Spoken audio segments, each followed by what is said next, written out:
लिए इतना ही नहीं, विश्व के लोकतंत्र प्रेमी नागरिकों के लिए भी हमारे लिए ये बहुत ही गौरव का पल है। बड़े गर्व के साथ लोकतंत्र के उत्सव को मनाने का ये अवसर है।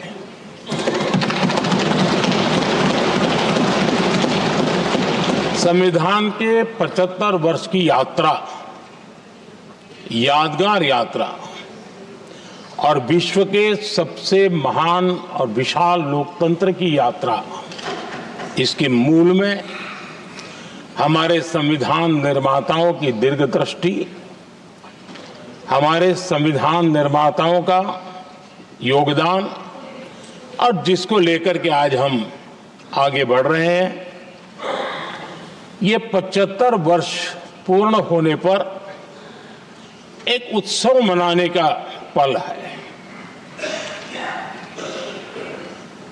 मेरे लिए खुशी की बात है कि संसद भी इस उत्सव में शामिल होकर के अपनी भावनाओं को प्रकट कर रही है।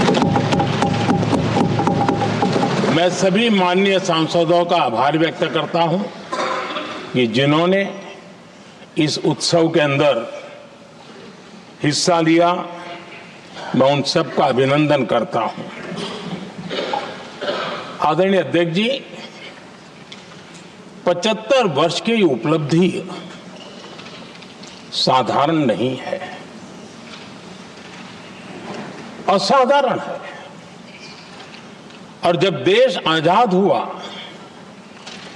और उस समय भारत के लिए जो जो संभावनाएं व्यक्त की गई थी, उन सभी संभावनाओं को निरस्त करते हुए, परास्त करते हुए भारत का संविधान हमें यहां तक ले आया है। और इसलिए इस महान उपलब्धि के लिए संविधान निर्माताओं के साथ साथ मैं देश के कोटि कोटि नागरिकों का आदरपूर्वक नमन करता हूं, जिन्होंने इस भावना को, इस नई व्यवस्था को जी करके दिखाया है। संविधान निर्माताओं की जो भावनाएं थी, उसको जीने में पिछले 75 साल भारत का नागरिक हर कसौटी पर खरा उतरा है। और इसलिए भारत का नागरिक सर्वाधिक अभिनंदन का अधिकारी है। आदरणीय सभापति जी, संविधान निर्माता इस बात में बहुत सजग थे।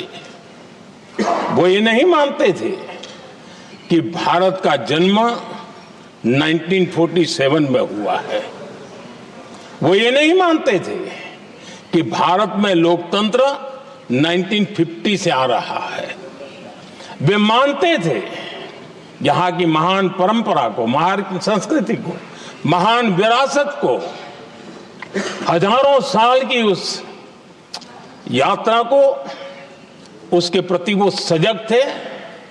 उनको इस बात का पूरा भान था। आदरणीय सभापति जी, भारत का लोकतंत्र, भारत का गणतांत्रिक अतीत बहुत ही समृद्ध रहा है, विश्व के लिए प्रेरक रहा है। और तभी तो भारत आज मदर ऑफ डेमोक्रेसी के रूप में जाना जाता है। हम सिर्फ विशाल लोकतंत्र है इतना नहीं, हम लोकतंत्र की जननी है। आदरणीय सभापति जी, मैं जब ये कह रहा हूं तो मैं 3 महापुरुषों के कोट इस सदन के सामने प्रस्तुत करना चाहता हूं। राजर्षि पुरुषोत्तम दास टंडन जी, मैं संविधान सभा के अंदर हुई चर्चा का उल्लेख कर रहा, उन्होंने कहा था, सदियों के बाद हमारे देश में एक बार फिर ऐसी बैठक बुलाई गई है, यह हमारे मन में अपने गौरवशाली अतीत की याद दिलाती है, जब हम स्वतंत्र हुआ करते थे, जब सभाएं आयोजित की जाती थी जिसमें विद्वान लोग देश के महत्वपूर्ण मामलों पर चर्चा करने के लिए मिला करते थे। दूसरा कोट मैं पढ़ रहा हूं डॉक्टर राधाकृष्णन जी का। वे भी इस संविधान सभा के सदस्य थे। उन्होंने कहा था, इस महान राष्ट्र के लिए गणतांत्रिक व्यवस्था नई नहीं है, हमारे यहां ये इतिहास के शुरुआत से ही है। और तीसरा कोट मैं बाबा साहब आम्बेडकर का कह रहा हूं। बाबा साहब आम्बेडकर जी ने कहा था, ऐसा नहीं है कि भारत को पता नहीं था कि लोकतंत्र क्या होता है। एक समय था जब भारत में कई गणतंत्र हुआ करते थे।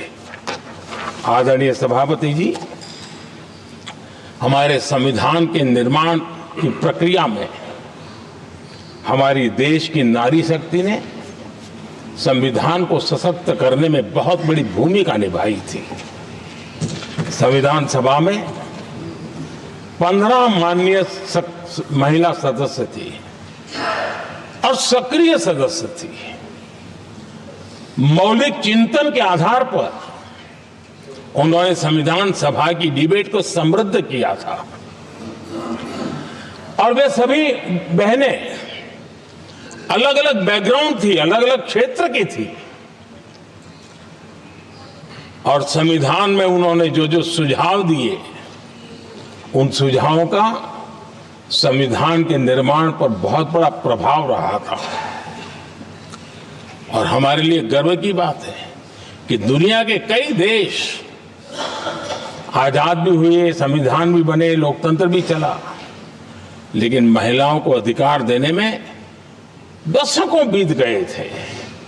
लेकिन हमारे यहां शुरुआत से ही महिलाओं को वोट का अधिकार संविधान में दिया गया।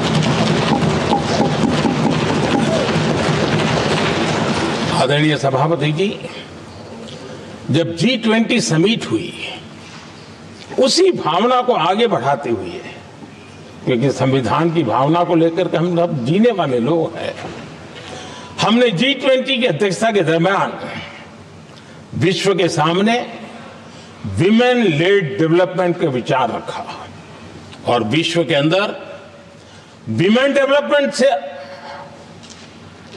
अब आगे जाने की जरूरत है और इसलिए हमने विमेन लेड डेवलपमेंट की चर्चा को अंजाम दिया। इतना ही नहीं, हम सभी सांसदों ने मिलकर के एक स्वर से नारी शक्ति बंधन अधिनियम पारित करके हमारी महिला शक्ति को भारतीय लोकतंत्र में उनकी भागीदारी सुनिश्चित करने के लिए हम लोगों ने कदम उठाए। आदरणीय सभापति जी, आज हम देख रहे हैं हर बड़ी योजना के सेंटर में महिलाएं होती है और ये जो संविधान के हम 75 वर्ष मना रहे हैं, ये संयोग है और अच्छा संयोग है कि भारत के राष्ट्रपति के पद पर एक आदिवासी महिला है। ये हमारे संविधान की भावना की एक अभिव्यक्ति भी है।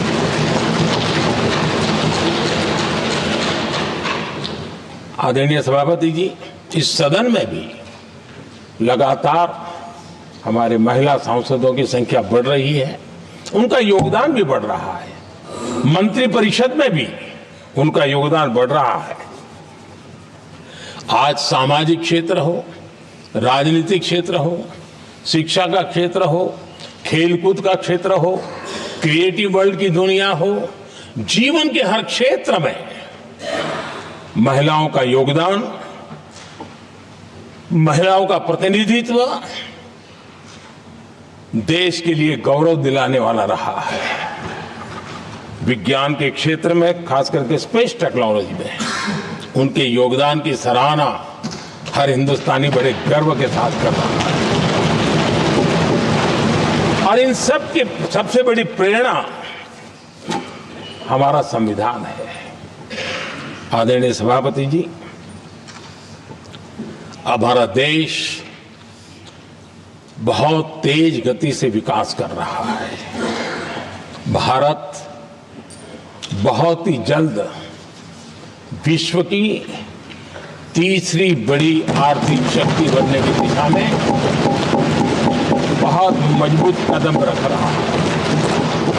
और इतना ही नहीं, ये 140 करोड़ देशवासियों का संकल्प है कि जब हम आजादी की शताब्दी मनाएंगे, हम इस देश को विकसित भारत बना करके रहेंगे। ये हर भारतीय का संकल्प, ये हर भारतीय का सपना है। लेकिन इस संकल्प से सिद्धि के लिए सबसे बड़ी आवश्यकता है, वो है भारत की एकता। हमारा संविधान भी भारत की एकता का आधार है। हमारे संविधान के निर्माण कार्य में इस देश के बड़े बड़े दिग्गज थे, स्वतंत्रता सेनानी थे, साहित्यकार थे, विवेचक थे, सामाजिक कार्यकर्ता थे, शिक्षाविद थे, कई फील्ड के प्रोफेशनल्स थे, मजदूर नेता थे, किसान नेता थे, समाज के हर वर्ग का प्रतिनिधित्व था और सबके सब भारत की एकता के प्रति बहुत ही संवेदनशील थे। जीवन के भिन्न भिन्न क्षेत्र से आए हुए, देश के अलग अलग भूभाग से आए हुए सभी लोग इस बात के प्रति सजग थे। और बाबा साहब अंबेडकर जी ने चेताया था। मैं बाबा साहब का कोट पढ़ रहा हूं। बाबा साहब अंबेडकर ने कहा था, समस्या ये है कि देश में जो विविधता से भरा जनमानस है, उसे किस तरह एक मत किया जाए, कैसे देश के लोगों को एक दूसरे के साथ होकर निर्णय लेने के लिए प्रेरित किया जाए, जिससे कि देश में एकता की भावना स्थापित हो। आदरणीय सभापति जी, मुझे बड़े दुख के साथ कहना है कि आजादी के बाद एक तरफ संविधान निर्माताओं के दिल दिमाग में एकता थी, लेकिन आजादी के बाद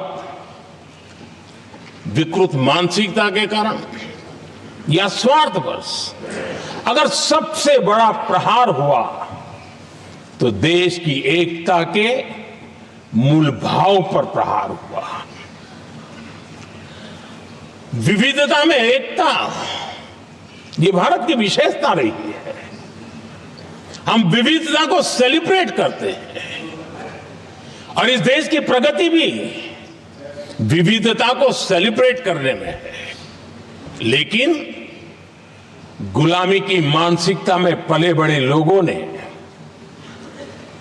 भारत का भला न देख पाने वाले लोगों ने, और जिनके लिए हिंदुस्तान 1947 में ही पैदा हुआ, ये जो धारणा बननी थी, उनके लिए वो विविधता में विरोधाभास ढूंढते रहे। इतना ही नहीं, विविधता के इस अमूल्य खजाना है हमारा, उसको सेलिब्रेट करने के बजाय उस विविधता में ऐसे जहरीले बीज बोने के प्रयास करते रहे ताकि देश की एकता को चोट पहुंचे। आदरणीय सभापति जी, हमें विविधता का उत्सव हमारे जीवन का अंग बनाना होगा और वही बाबा साहब आम्बेडकर को सच्ची श्रद्धांजलि होगी। आदरणीय सभापति जी,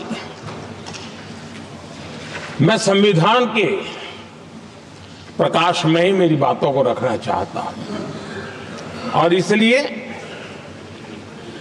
अगर आप हमारी नीतियों को देखेंगे, पिछले 10 साल देश की जनता ने हमें जो सेवा करने का मौका दिया है, हमारी निर्णयों की प्रक्रिया को देखेंगे तो भारत की एकता को मजबूती के देने का निरंतर हम प्रयास करते रहे हैं। आर्टिकल 370 देश की एकता में रुकावट बना पड़ा था, दीवार बना पड़ा था।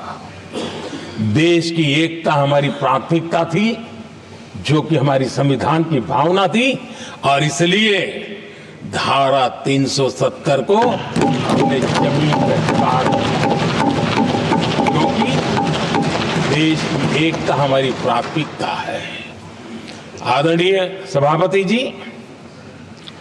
इस इतने बड़े विशाल देश में अगर आर्थिक रूप से हमें आगे बढ़ना है, हमारी व्यवस्थाओं को और विश्व को भी निवेश के लिए आना है, तो भारत में अनुकूल व्यवस्थाएं चाहिए और उसी में से हमारे देश में एक लंबे अरसे तक जीएसटी को लेकर के चर्चा चलती रही। मैं समझता हूं इकोनॉमिक यूनिटी के लिए जीएसटी ने बहुत बड़ी भूमिका अदा की है। उस समय पहले की सरकार का भी कुछ योगदान है। वर्तमान समय में हमको इसको आगे बढ़ाने का अवसर मिला और हमने इसको किया, और वो भी वन नेशन वन टैक्स उस भूमिका को आगे बढ़ा रहा है। आदरणीय सभापति जी, हमारे देश में राशन कार्ड गरीब के लिए बहुत बड़ी मूल्यवान दस्तावेज रहा है, लेकिन गरीब अगर एक राज्य से दूसरे राज्य जाता था तो गरीब कुछ भी उसके प्राप्त करने का हकदार नहीं बनता था। इतना बड़ा देश पर उसका किसी भी कोने में जाए उसका उतना ही अधिकार है। एकता के उस भाव को मजबूत करने के लिए हमने one nation one ration card की बात को मजबूत। आदरणीय सभापति जी, देश के गरीब को, देश के सामान्य नागरिक को अगर मुफ्त में इलाज मिले तो गरीबी से लड़ने की उसकी ताकत अनेक गुना बढ़ जाती है। लेकिन उसके लिए जहां वो काम करता है वहां पर तो मिल जाए, लेकिन किसी काम बस वो बाहर गया है और वहां पर वो जीवन और मृत्यु की लड़ाई लड़ता हो, ऐसे समय अगर उसको सुविधा नहीं मिलेगी तो व्यवस्था किस काम की। और इसलिए देश की एकता के मंत्र को जीने वाले हम लोगों ने ये तय किया कि one nation one health card, और इसलिए हमने आयुष्मान भारत योजना बनाई। आज बिहार के दूर दराज क्षेत्र का व्यक्ति भी अगर पुणे में कुछ काम कर रहा है और अचानक बीमार हो गया तो उसके लिए आयुष्मान कार्ड होना बहुत इनफ है, उसकी सेवा मिल सकती है।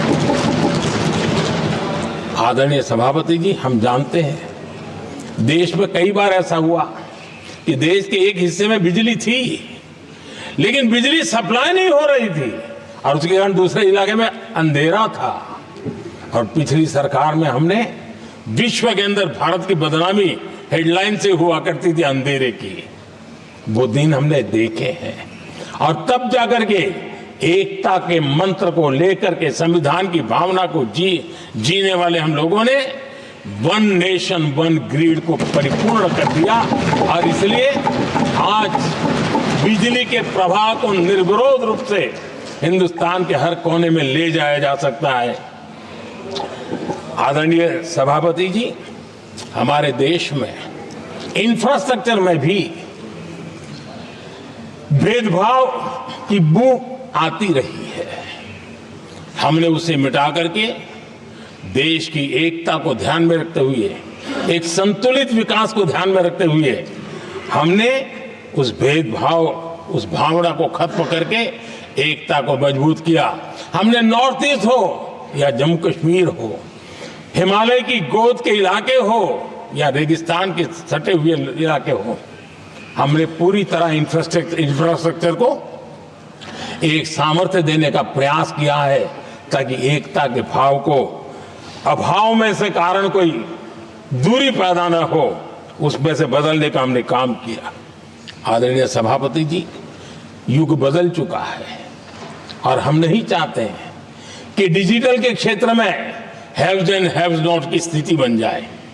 देश के लिए समान रूप से, और इसलिए दुनिया के अंदर बड़े गर्व के साथ हम कहते हैं कि भारत का जो डिजिटल इंडिया की जो सक्सेस स्टोरी है, उसका एक कारण है हमने टेक्नोलॉजी को डेमोक्रेटाइज करने का प्रयास किया है और उसी का भाग है ये हमारे संविधान निर्माताओं ने हमें दिशा दिखाई है कि हमने ऑप्टिकल फाइबर हिंदुस्तान की हर पंचायतों तक ले जाने का प्रयास किया है ताकि भारत की एकता को मजबूती देने में हमें ताकत मिले। आदरणीय सभापति जी, हमारा संविधान की अपेक्षा है एकता की, और इसी को ध्यान में रखते हुए हमने मातृभाषा के महात्म्य को स्वीकारा है। मातृभाषा को दबा करके हम देश के जनमानस को संस्कारित नहीं कर सकते, और इसलिए हमने न्यू एजुकेशन पॉलिसी में भी मातृभाषा को बहुत बल दिया है।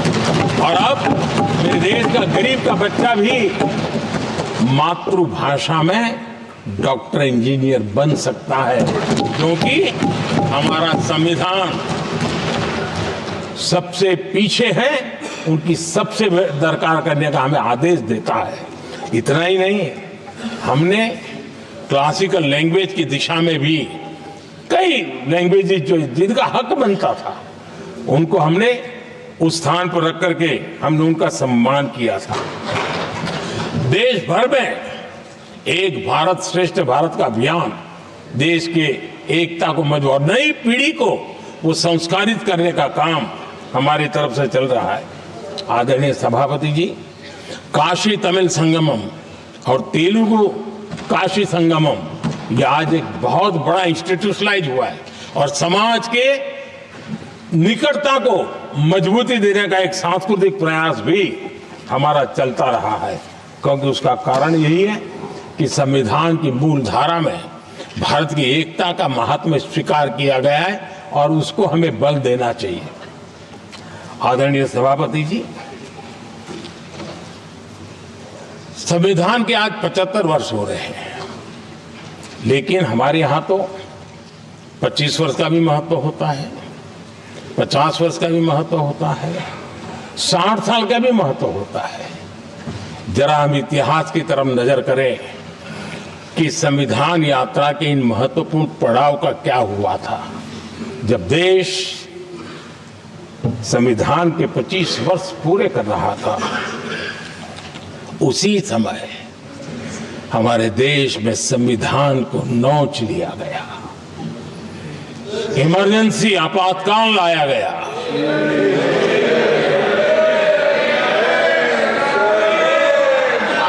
संवैधानिक व्यवस्थाओं को समाप्त कर दिया गया, देश को जेल खाना बना दिया गया, नागरिकों के अधिकारों को लूट लिया गया, प्रेस की स्वतंत्रता को ताले लगा दिए गए, और कांग्रेस के माथे पर ये जो पाप है ना, वो कभी भी धुलने वाला नहीं है, कभी भी धुलने वाला। यह सर्व हिंदुता है। दुनिया में जब जब लोकतंत्र की चर्चा होगी, कांग्रेस के माथे का ये पाप कभी धुलने वाला नहीं है, क्योंकि लोकतंत्र का गला घोंट दिया गया था। भारत के संविधान निर्माताओं की तपस्या को मिट्टी में मिलाने की कोशिश की गई थी। आदरणीय सभापति जी, जब 50 साल हुए तब क्या भुला दिया गया था? जी नहीं, अटल बिहारी वाजपेयी जी की सरकार थी और 26 नवंबर को 2000 देश भर में संविधान का 50वां वर्ष मनाया गया था। अटल बिहारी वाजपेयी जी ने प्रधानमंत्री के नाते राष्ट्र को एक विशेष संदेश दिया था। एकता, जनभागीदारी, साझेदारी, उसके महत्व पर बल देते हुए उन्होंने संविधान की भावना को जीने का प्रयास किया था, जनता को जगाने का भी प्रयास किया था। और अध्यक्ष जी, जब देश संविधान का 50 वर्ष मना रहा था और जब 50 वर्ष की पूर्णाहुति हुई तो ये मेरा भी सौभाग्य था कि मुझे भी संविधान की प्रक्रिया से मुख्यमंत्री बनने का अवसर मिल गया। और मैं जब मुख्यमंत्री था उसी कार्यकाल में संविधान के 60 साल हुए और तब मैंने तय किया था मुख्यमंत्री के नाते कि हम गुजरात में संविधान के 60 साल मनाएंगे। और इतिहास में पहली बार ऐसा हुआ है जब संविधान के एक ग्रंथ को हाथी पर बनाई हुई अंबाड़ी में रखा गया, उस विशेष व्यवस्था में रखा गया। हाथी पर संविधान की यात्रा निकल, संविधान गौरव यात्रा निकाली गई और राज्य का मुख्यमंत्री उस संविधान के नीचे हाथी के बगल में पैदल चल रहा था और देश को संविधान का महत्व समझाने का सांकेतिक प्रयास कर रहा था। ये सौभाग्य भी मुझे प्राप्त हुआ था क्योंकि हमारे लिए संविधान का महत्व क्या है। और आज 75 साल हुए हमें अवसर मिला और मुझे याद है जब मैंने लोकसभा के पुराने सदन के अंदर जब 26 नवंबर को संविधान दिवस मनाने की बात कही थी तब एक वरिष्ठ नेता ने सामने से आवाज उठाई थी कि 26 जनवरी तो है, 26 नवंबर की क्या जरूरत है। क्या भावना घर कर गई थी, ये बहुत पुरानी बात नहीं है। इसी सदन में मेरे सामने हुआ था। लेकिन आदरणीय सभापति जी, मेरे लिए खुशी की बात है कि इस विशेष सत्र में अच्छा होता संविधान की शक्ति, संविधान की विविधताओं पर चर्चा होती, नई पीढ़ी को काम आता। लेकिन हर एक की अपनी अपनी मजबूरियां होती है, हर कोई अपना दुख किसी न किसी रूप में प्रकट करता रहता है। कईयों ने अपनी विफलताओं का दुख प्रकट किया है। अच्छा होता दलगत की भावनाओं से उठ करके देश हित में संविधान की चर्चा हुई होती तो समृद्धि मिलती अनेक देश की नई पीढ़ी को। आदरणीय सभापति जी, मैं तो संविधान के प्रति विशेष आदर का भाव व्यक्त करना चाहूंगा कि संविधान की भावना थी कि मेरे जैसे अनेक लोग जो यहां पहुंच नहीं पाते, कि संविधान था जिसके कारण हम पहुंच पाए। क्योंकि हमारा कोई बैकग्राउंड नहीं था, हम यहां तक कैसे आते हैं। ये संविधान का सामर्थ्य था, जनता जनार्दन के आशीर्वाद थे। इतना बड़ा दायित्व, और मेरे जैसे बहुत लोग यहाँ भी हैं जिनका ऐसा कोई बैकग्राउंड नहीं है, यही एक सामान्य परिवार से आए हैं और आज संविधान ने हमें यहाँ तक पहुँचाया है। और ये भी कितना बड़ा सौभाग्य है कि हमें देश ने इतना स्नेह दिया, एक बार नहीं, 2 बार नहीं, 3 बार। ये हमारे संविधान के बिना संभव नहीं था। आदरणीय सभापति जी,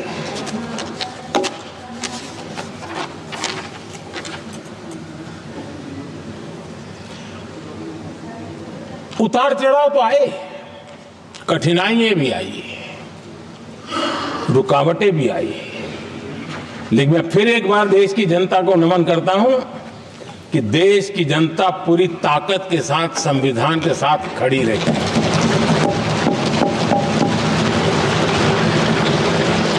आदरणीय सभापति जी, मैं आज यहां किसी की व्यक्तिगत आलोचना करना नहीं चाहता हूं, लेकिन तथ्यों को देश के सामने रखना जरूरी है और इसलिए मैं तथ्यों को रखना चाहता हूं।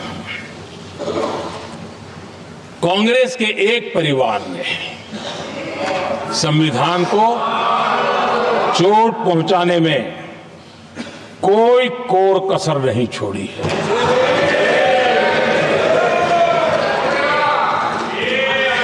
और मैं इसलिए एक परिवार का उल्लेख करता हूं कि 75 साल की हमारी यात्रा में 55 साल एक ही परिवार ने राज किया है। इसलिए देश को क्या क्या हुआ है ये जानने का अधिकार है।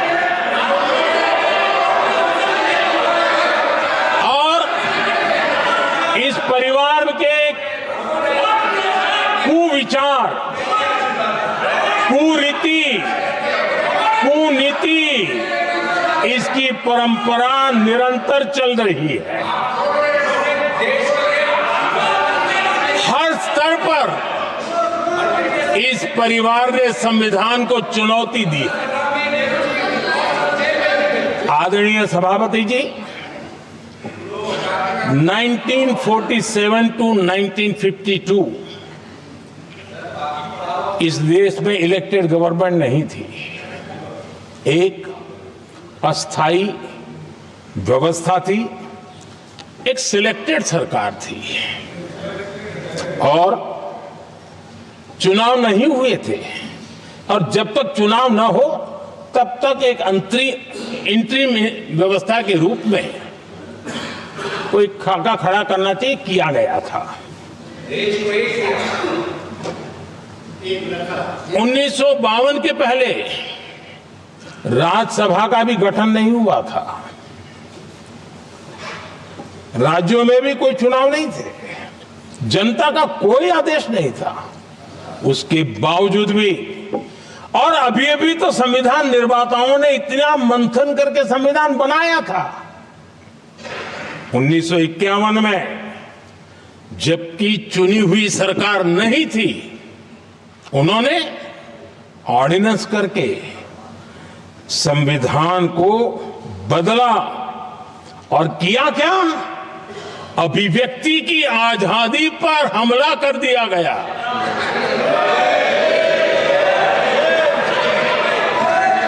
और ये संविधान निर्माताओं का भी अपमान था, क्योंकि ऐसी बातें कोई संविधान सभा में नहीं आई होगी, ऐसा नहीं है, लेकिन वहां उनकी चली नहीं।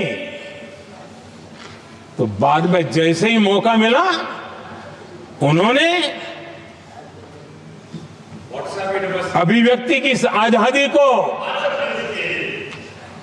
उस पर उन्होंने हथौड़ा मार दिया। और ये संविधान निर्माताओं का घोर अपमान है। अपने मन की चीजें जो संविधान सभा के अंदर नहीं करवा पाए, वो उन्होंने पिछले दरवाजे से किया, और वो भी चुनी हुई सरकार के वो प्रधानमंत्री नहीं थे, उन्होंने पाप किया था। इतना ही नहीं, आदरणीय सभापति जी, उसी दौरान उस समय के प्रधानमंत्री पंडित नेहरू जी ने मुख्यमंत्रियों को एक चिट्ठी लिखी थी। उस चिट्ठी में उन्होंने लिखा था, नेहरू जी लिखते हैं, अगर संविधान हमारे, आगे नेहरू जी लिखते हैं, अगर संविधान हमारे रास्ते के बीच में आ जाए, ये नेहरू जी लिख रहे हैं, अगर संविधान हमारे रास्ते के बीच में आ जाए, आगे नेहरू जी कह रहे हैं, तो हर हाल में संविधान में परिवर्तन करना चाहिए। ये नेहरू जी ने मुख्यमंत्रियों को चिट्ठी लिखी।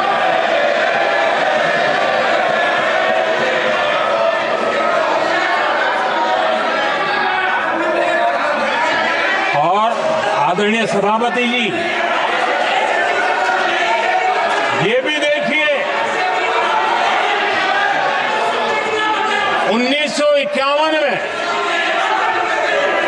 पाप किया गया, लेकिन देश चुप नहीं था। उस समय राष्ट्रपति डॉक्टर राजेंद्र प्रसाद जी ने चेताया, ये गलत हो रहा है। उस समय स्पीकर पद पर बैठे हुए हमारे स्पीकर महोदय ने भी पंडित जी को कहा, गलत कर रहे हो। इतना ही नहीं, आचार्य कृपलानी जी, जयप्रकाश नारायण जैसे महान कांग्रेसी लोगों ने भी पंडित नेहरू ने कहा कि ये रोको, लेकिन पंडित जी का अपना संविधान चलता था और इसलिए उन्होंने इतने वरिष्ठ महानुभावों की सलाह मानी नहीं और उसे भी उन्होंने दरकिनार कर दिया। और आदरणीय सभापति जी, ये संविधान संशोधन करने का ऐसा खून कांग्रेस के मुंह लग गया कि समय समय पर वो संविधान का शिकार करती रही। ये खून मुंह पे लग गया। इतना ही नहीं, संविधान के स्पिरिट को लहू लहान करती रही। आदरणीय सभापति जी, करीब 6 दशक में 75 बार संविधान बदला गया। आदरणीय सभापति जी, जो बीज देश के पहले प्रधानमंत्री जी ने बोया था, उस बीज को खाद पानी देने का काम एक और प्रधानमंत्री ने किया। उनका नाम था श्रीमती इंदिरा गांधी।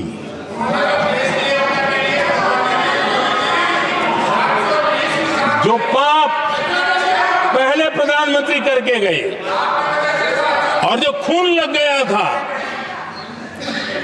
1971 में, सुप्रीम कोर्ट का एक फैसला आया था। उस सुप्रीम कोर्ट के फैसले को संविधान बदल करके पलट दिया गया और 71 में ये संविधान संशोधन किया गया था। और क्या था, उन्होंने हमारे देश की अदालत के पंख काट दिए थे और यहां पर तो किया था कि संसद संविधान के किसी भी आर्टिकल में जो मर्जी पड़े वो कर सकती है और अदालत उसकी तरफ देख भी नहीं सकती है। अदालत के सारे अधिकारों को छीन लिया गया था। ये पाप 1971 में उस समय की प्रधानमंत्री श्रीमती इंदिरा गांधी ने किया था।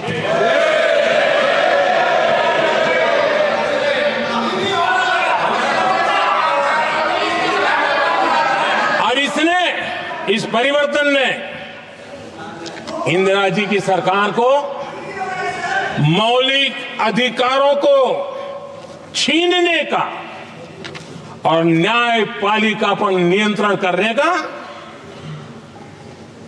अधिकार दिया, सक्षम बना दिया था। आदरणीय सभापति जी, खून मुंह पे लग गया था, कोई रोकने वाला था नहीं। और इसलिए जब इंदिरा जी के चुनाव को गैर रीति के कारण, असंवैधानिक तरीके से चुनाव लड़ने के कारण अदालत ने उनके चुनाव को खारिज कर दिया और उनको एमपी पद छोड़ने की नौबत आई, तो उन्होंने गुस्से में आकर के देश पर इमरजेंसी थोप दी, आपातकाल लगा दिया अपनी कुर्सी बचाने के लिए। और उसके बाद इतना ही नहीं, उन्होंने इमरजेंसी तो लगाई, संविधान का दुरुपयोग तो किया ही किया, भारत के लोकतंत्र का गला तो घोंट ही दिया, लेकिन 1975 में 39वां संशोधन किया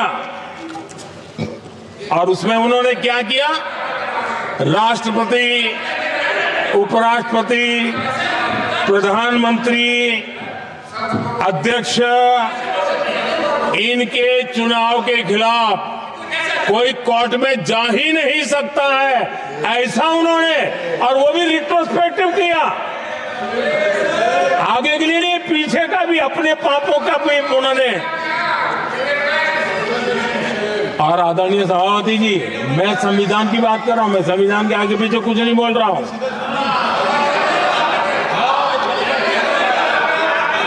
आदरणीय सभापति जी,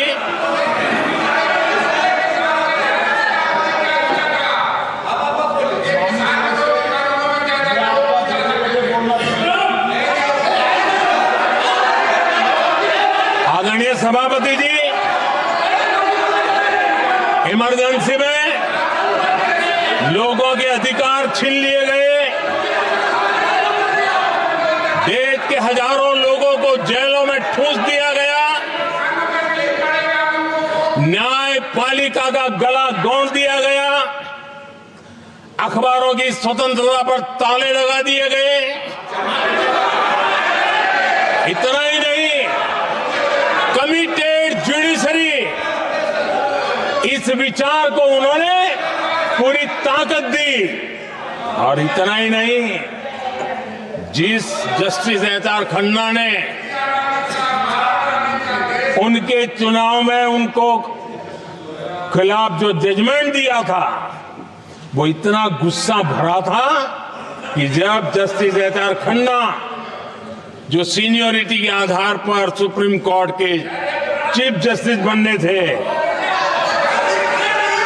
जिन्होंने संविधान के सम्मान करते हुए उस स्पिरिट से इंदिरा जी को सजा दी थी, उन्होंने मुख्य न्यायाधीश नहीं बनने दिया।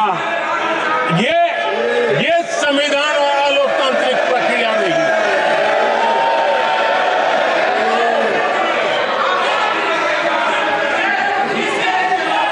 आदरणीय सभापति जी, यहां भी ऐसे कई दल बैठे हैं जिनके मुखिया भी सारे जेल में हुआ करते थे।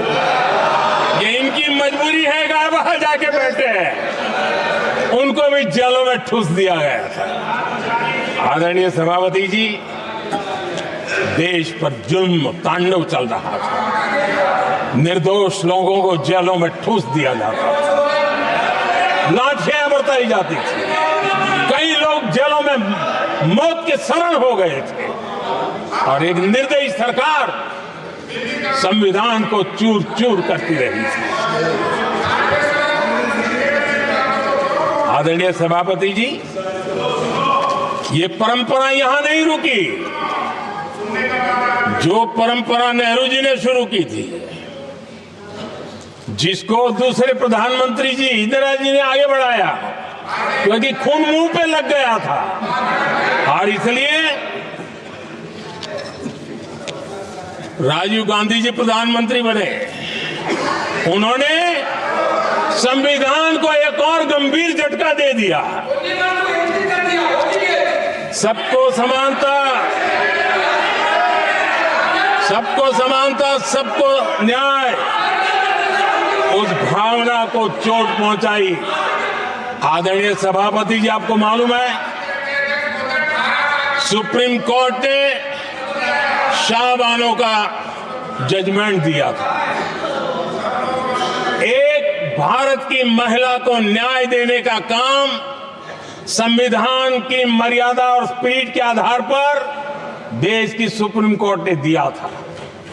एक वृद्ध महिला को उसका हक मिला था सुप्रीम कोर्ट से, लेकिन उस समय के प्रधानमंत्री राजीव गांधी ने शाहबानो की उस भावना को, सुप्रीम कोर्ट की उस भावना को नकार दिया, और उन्होंने वोट बैंक की राजनीति के खातिर संविधान की भावना को बलि चढ़ा दिया और कट्टरपंथियों के सामने सर झुकाने का काम कर दिया। उन्होंने न्याय के लिए तड़प रही एक वृद्ध महिला को साथ देने के बजाय उन्होंने कट्टरपंथियों का साथ दिया। संसद में कानून बना करके सुप्रीम कोर्ट के निर्णय को फिर एक बार पलट दिया गया। आदरणीय सभापति जी, बात वहां से नहीं अटकी है। नेहरू जी ने शुरू किया, इंदिरा जी ने आगे बढ़ाया और राजीव जी ने भी उसको ताकत दी, खाद पानी देने का काम किया। क्यों? संविधान के साथ खिलवाड़ करने का लहू उनके मुंह लग गया। आदरणीय सभापति जी, अगली पीढ़ी भी इसी खिलवाड़ में जुड़ी पड़ी है।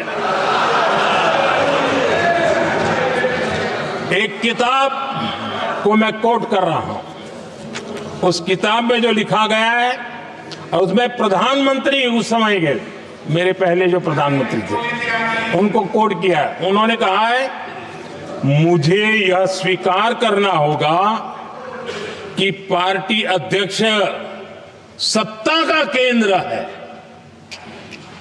ये मनमोहन सिंह जी ने कहा है, जो किताब में लिखा गया है। मुझे यह स्वीकार करना होगा कि पार्टी अध्यक्ष सत्ता का केंद्र है। सरकार पार्टी के प्रति जवाबदेह है।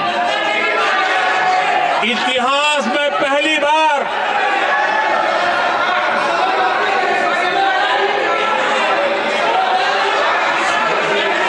आदरणीय सभापति जी, नहीं, आप सदन इतिहास तरीके में पहली बार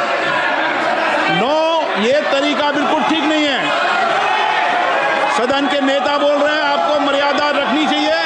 ऐसे सदन नहीं चलेगा इस तरीके से, गलत तरीका आपका ये। माननीय प्रधानमंत्री जी, आदरणीय सभापति जी, इतिहास में पहली बार संविधान को ऐसी गहरी चोट पहुंचा दी गई।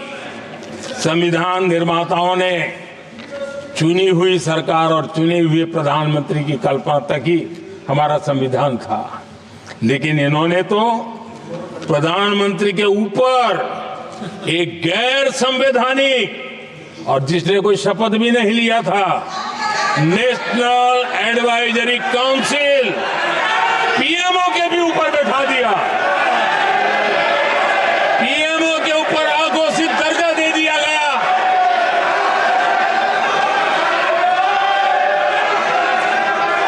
आदरणीय सभापति जी, इतना ही नहीं, और एक पीढ़ी आगे चले और उस पीढ़ी ने क्या किया? भारत के संविधान के तहत देश की जनता जनार्दन सरकार चुनती है और वो सरकार का मुखिया कैबिनेट बनाता है। ये संविधान के तहत है। इस कैबिनेट ने जो निर्णय किया, संविधान का अपमान करने वाले अहंकार से भरे लोगों ने पत्रकारों के सामने कैबिनेट के निर्णय को फाड़ दिया। संविधान को हर मौके पर संविधान के साथ खिलवाड़ करना, संविधान को न मानना, ये जिनकी आदत हो गई थी। और दुर्भाग्य देखिए, एक अहंकारी व्यक्ति कैबिनेट के निर्णय को फाड़ दे और कैबिनेट अपना फैसला बदल दे। ये कौन सी व्यवस्था है? आदरणीय सभापति जी, मैं जो कुछ भी कह रहा हूं वो संविधान के साथ क्या हुआ उसी की बात कर रहा हूं। उस समय करने वाले पात्रों को लेकर किसी को परेशानी होती होगी, लेकिन बात संविधान की है। मेरे मन के और मेरे विचारों को मैं अभिव्यक्त नहीं कर रहा हूं।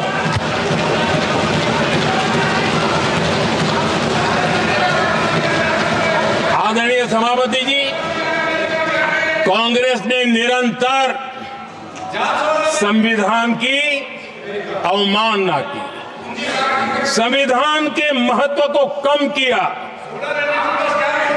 कांग्रेस इसके अनेक उदाहरणों से भरा पड़ा हुआ है। संविधान के साथ धोखेबाजी कैसे करते थे, संवैधानिक संस्थाओं को कैसे नहीं मानते थे, इस देश में बहुत कम लोगों को मालूम होगा। 370 की तो पता है सबको, 35A का पता बहुत कम है। संसद में आए बिना, जबकि संसद में आना पड़ता, संसद को ही अस्वीकार कर दिया गया। भारत के संविधान का अगर कोई पहला पुत्र है तो ये संसद है, उसको भी उन्होंने गला घोंटने का काम किया।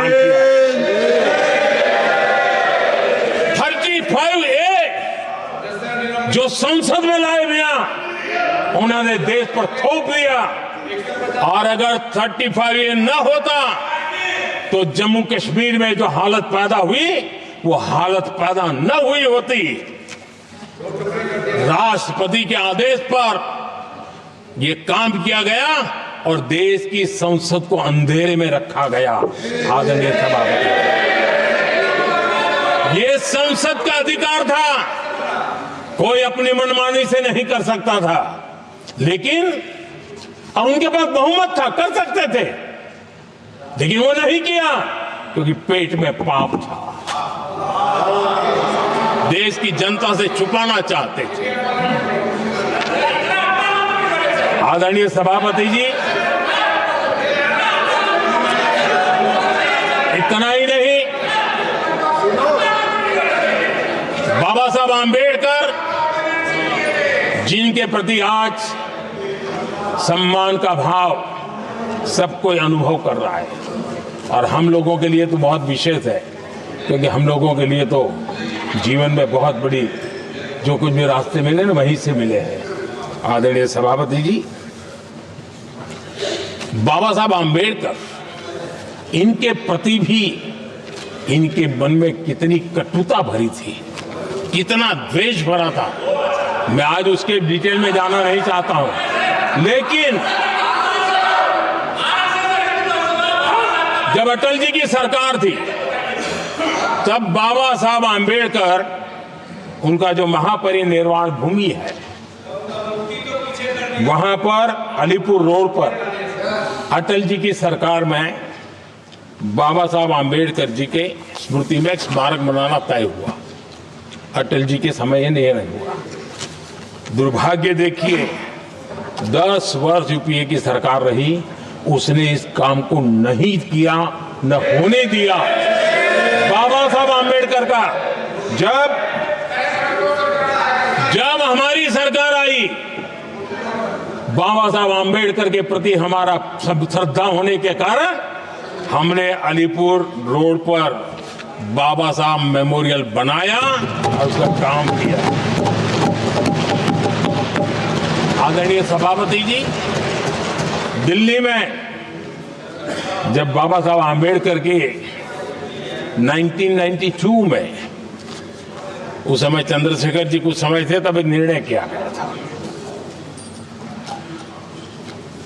आंबेडकर इंटरनेशनल सेंटर यही जनपद के पास 40 साल तक वो कागज पे ही पड़ा रहा, नहीं किया गया। और तब जाकर के 2015 में हमारी सरकार आई और हमने आकर के इस काम को पूरा किया। बाबा साहब को भारत रत्न देने का काम भी जब कांग्रेस सत्ता से बाहर गई तब संभव हुआ। इतना ही नहीं, आदरणीय सभापति जी, बाबा साहब आंबेडकर के 125 साल तो हमने पूरी दुनिया में बनाए थे। विश्व के 120 देशों में बनाने का काम किया था। लेकिन जब बाबा साहब आंबेडकर की शताब्दी थी, तब अकेली बीजेपी की सरकार थी मध्य प्रदेश में। सुंदरलाल जी पटवा हमारे मुख्यमंत्री जी थे, और महू में जहां बाबा साहब आंबेडकर जी का जन्म हुआ था, उसको एक स्मारक के रूप में पुनर्निर्माण करने का काम सुंदरलाल पटवाई जी जब मुख्यमंत्री थे तब मध्य प्रदेश में हुआ था। शताब्दी के समय भी उनके साथ यही किया गया था। आदरणीय सभापति जी,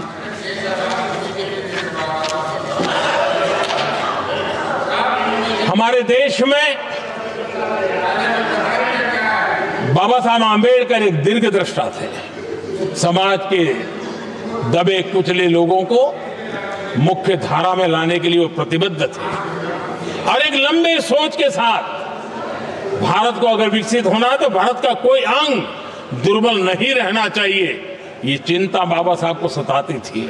और तब जाकर के हमारे देश में आरक्षण की व्यवस्था बनी। लेकिन वोट बैंक की राजनीति में छुपे हुए लोगों ने, डूबे हुए लोगों ने धर्म के आधार पर, तुष्टीकरण के नाम पर आरक्षण के अंदर कुछ न कुछ नुक्सेदनी करने का प्रयास किया, और इसका सबसे बड़ा नुकसान एससी, एसटी और ओबीसी समाज को हुआ है। आदरणीय सभापति जी, आरक्षण की कथा बहुत लंबी है। नेहरू जी से लेकर के राजीव गांधी तक कांग्रेस के प्रधानमंत्रियों ने आरक्षण का घोर विरोध किया है। हिस्ट्री कह रही है, आरक्षण के विरोध में लंबी लंबी चिट्ठियां स्वयं नेहरू जी ने लिखी है, मुख्यमंत्रियों को लिखी है। इतना ही नहीं, सदन में आरक्षण के खिलाफ लंबे लंबे भाषण इन लोगों ने किए हैं। बाबा साहब आंबेडकर समता के लिए और भारत में संतुलित विकास के लिए आरक्षण की लेकर के आए। उन्होंने उसके खिलाफ भी झंडा ऊंचा किया हुआ था। दशकों तक मंडल कमीशन के रिपोर्ट को डिब्बे में डाल दिया था।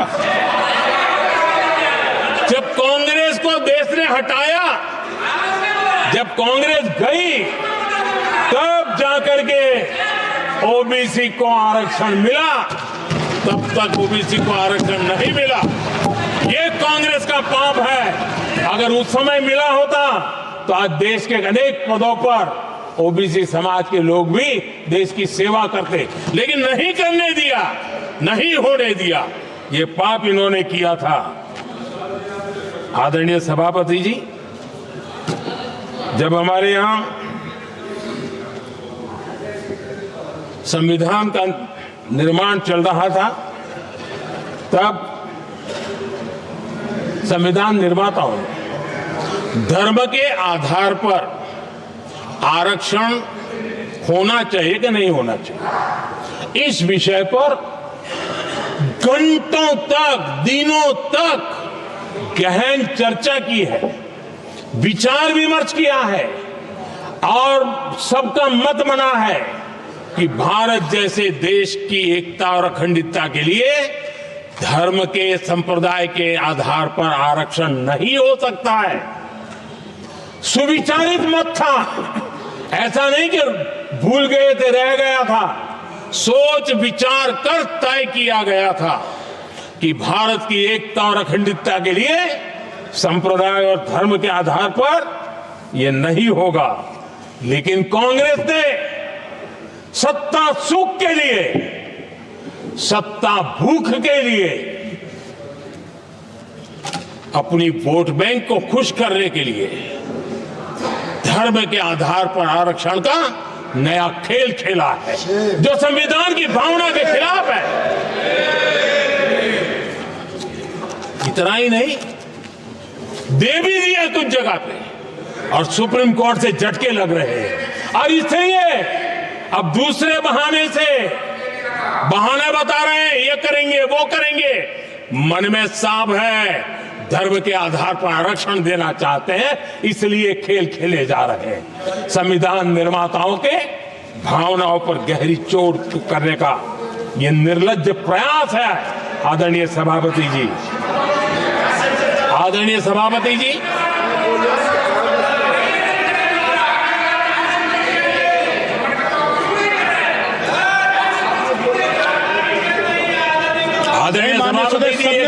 और विषय ये तरीका ठीक नहीं। आपके नेता ने बोला, आपने बोला दोबारा बात मत करो। जिसकी भी मैं चर्चा करना चाहता हूं, और वो ज्वलंत विषय समान नागरिक संहिता, यूनिफॉर्म सिविल कोड। ये विषय भी संविधान सभा के ध्यान बाहर नहीं था। संविधान सभा ने यूनिफॉर्म सिविल कोड को लेकर के लंबी चर्चा की, गहन चर्चा की, और उन्होंने बहस के बाद निर्णय किया कि अच्छा होगा कि जो भी सरकार चुन करके आए वो उसका निर्णय करे और देश में यूनिफॉर्म सिविल कोड लागू करे। ये संविधान सभा का आदेश था। और बाबा साहब आंबेडकर ने कहा था, जो लोग संविधान को समझते नहीं है, देश को समझते नहीं है, सत्ता भूख सेवा कुछ पढ़ा नहीं है, उनको पता नहीं है बाबा साहब ने क्या कहा था। बाबा साहब ने कहा था, धार्मिक आधार पर बने, ये मैं बाबा साहब की बात कर रहा हूं, इतना वीडियो कट करके घुमाना मत।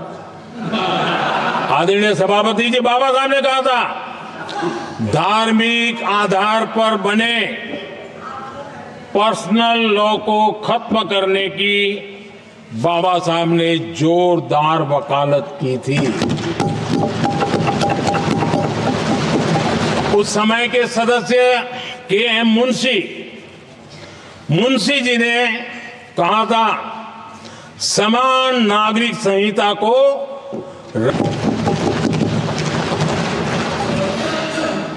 सुप्रीम कोर्ट ने भी कई बार कहा है कि देश में यूनिफॉर्म सिविल कोड जल्द से जल्द लाना चाहिए। सरकारों को आदेश दिए हैं सुप्रीम कोर्ट ने।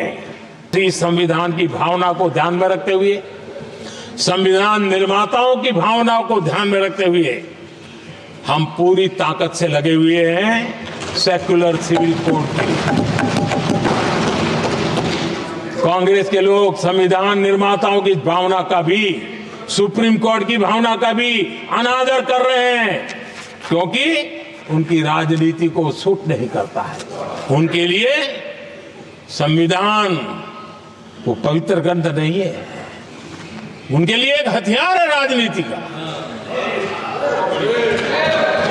खेल खेलने का हथियार बना दिया। लोगों को डराने के लिए संविधान को हथियार बनाया जाता है।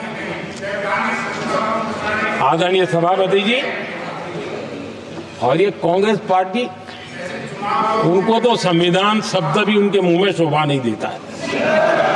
इसलिए जो अपनी पार्टी के संविधान को नहीं मानते हैं,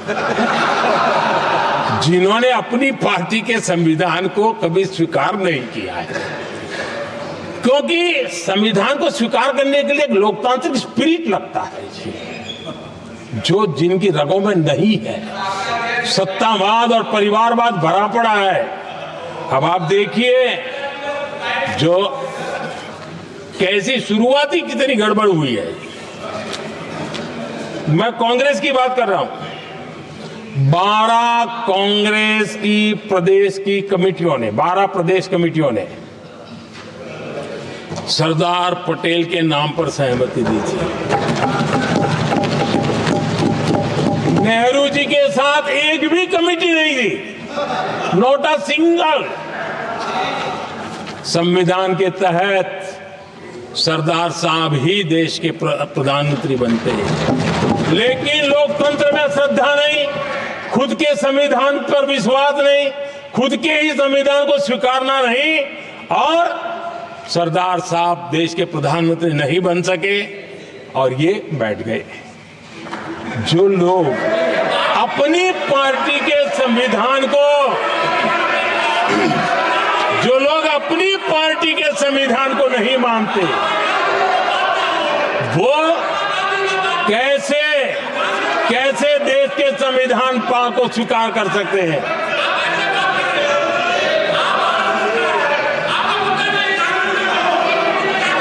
आदरणीय सभापति जी, जो लोग संविधान में लोगों के नाम ढूंढते रहते हैं, मैं जरा बताना चाहता हूं, कांग्रेस पार्टी के एक अध्यक्ष हुआ करते थे और वो अति पिछड़े समाज से आते थे। अति पिछड़े भी नहीं, अति पिछड़े समाज से आते हुए उनके अध्यक्ष श्रीमान सीताराम केसरी जी, कैसा अपमान किया गया। कहते हैं बाथरूम में बंद कर दिया गया, उठा करके फुटपाथ पर फेंक दिया गया। अपनी पार्टी के संविधान में ऐसा कभी नहीं लिखा गया, लेकिन अपनी पार्टी के संविधान को न मानना, लोकतंत्र की प्रक्रिया को न मानना और पूरी कांग्रेस पार्टी पर एक परिवार ने कब्जा कर लिया, लोकतंत्र को नकार दिया। आदरणीय सभापति जी,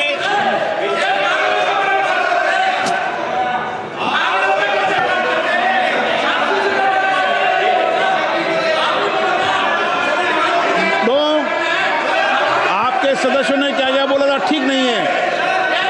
आप जब सदन के नेता बोल रहे हैं तो सदन की मर्यादा को रखो, आदरणीय सभापति जी को बनाओ। संविधान के साथ खिलवाड़ करना, संविधान के स्पिरिट को तहस नहस करना, ये कांग्रेस की रगों में रहा है। हमारे लिए संविधान, उसकी पवित्रता, उसकी शुचिता हमारे लिए सर्वोपरि है। और ये शब्दों में नहीं है, जब हमें कसौटी पर कसा गया है, हम तप करके निकले हुए लोग हैं। मैं उदाहरण देना चाहता हूं, 1996 में सबसे बड़े दल के रूप में भारतीय जनता पार्टी जीत करके आई, सबसे बड़ा दल था और राष्ट्रपति जी ने संविधान की भावना तहत सबसे बड़े दल को प्रधानमंत्री के शपथ के लिए बुलाया और 13 दिन सरकार चली। अगर हमें संविधान के स्पिरिट के प्रति हमारा भावना न होती तो हम भी ये बांटो, वो बांटो, ये दे दो, वो दे दो, इसको डिप्टी पीएम बना दो, इसको ढिकना बना दो, हम भी सत्ता सुख भोग सकते थे। लेकिन अटल जी ने सौदेबाजी का रास्ता नहीं चुना, संविधान के सम्मान का रास्ता चुना और 13 दिन के बाद इस्तीफा देना स्वीकार कर दिया। ये ऊंचाई है हमारी लोकतंत्र की। इतना ही नहीं, 1998 में एनडीए की सरकार थी, सरकार चल रही थी, लेकिन कुछ लोगों को हम नहीं तो कोई नहीं, ये जो एक परिवार का खेल चला है, अटल जी की सरकार को अस्थिर करने के लिए खेल चले गए। वोट हुआ, खरीद फरोख्त तब भी हो सकती थी, बाजार में माल तब भी बिकता था, लेकिन संविधान की भावना के प्रति समर्पित अटल बिहारी वाजपेयी जी की सरकार ने एक वोट से हारना पसंद किया, इस्तीफा दिया, लेकिन असंवैधानिक कोई कृत्य नहीं किया। ये हमारा इतिहास है, ये हमारे संस्कार है, ये हमारी परंपरा है। और दूसरी तरफ अदालत ने भी जिस पर थप्पा मार दिया,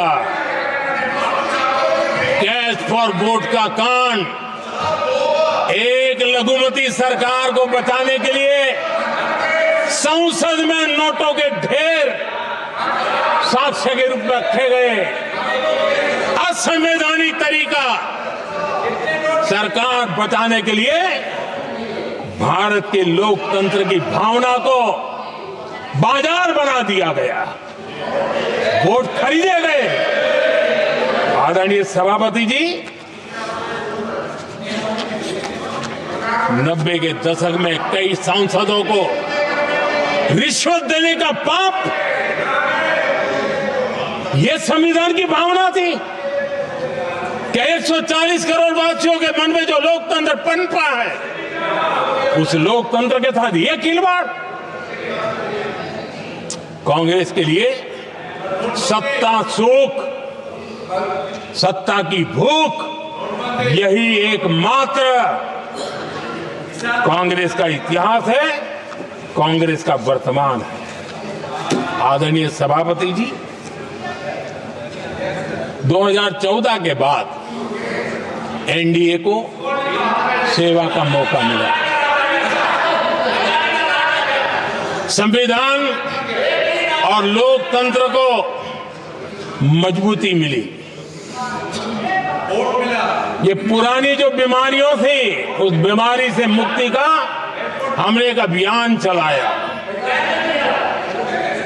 बीते 10 साल यहां से पूछा गया, हमने भी संविधान संशोधन किए। जी हां, हमने भी संविधान संशोधन किए हैं, देश की एकता के लिए, देश की अखंडता के लिए, देश के उज्जवल भविष्य के लिए और संविधान की भावना के प्रति पूर्ण समर्पण के साथ किए हैं। हमने संविधान संशोधन किया, क्यों किया? इस देश का ओबीसी समाज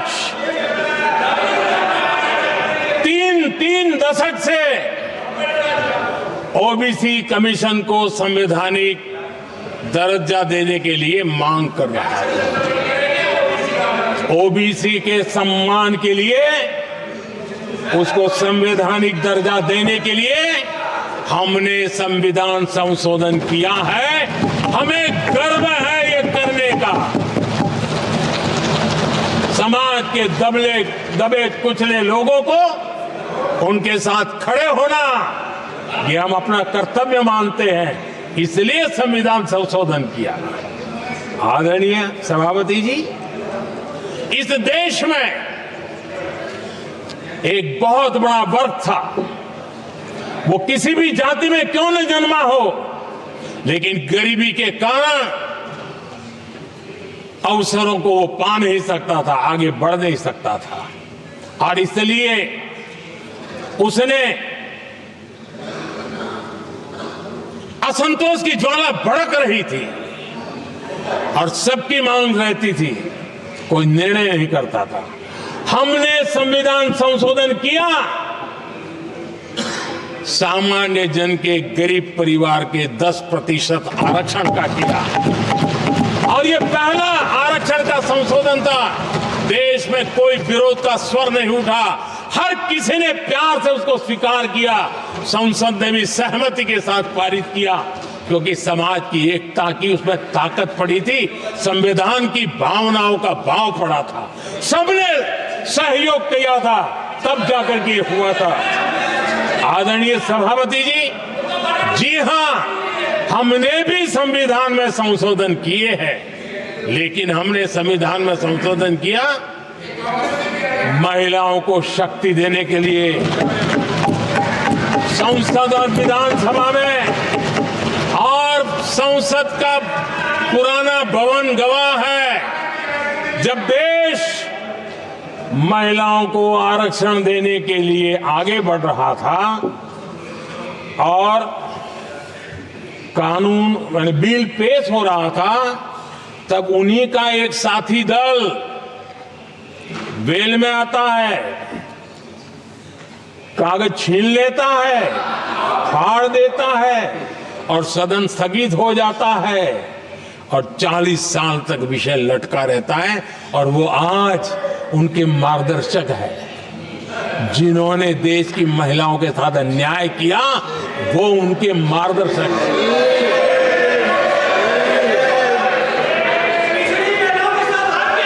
आदरणीय सभापति जी,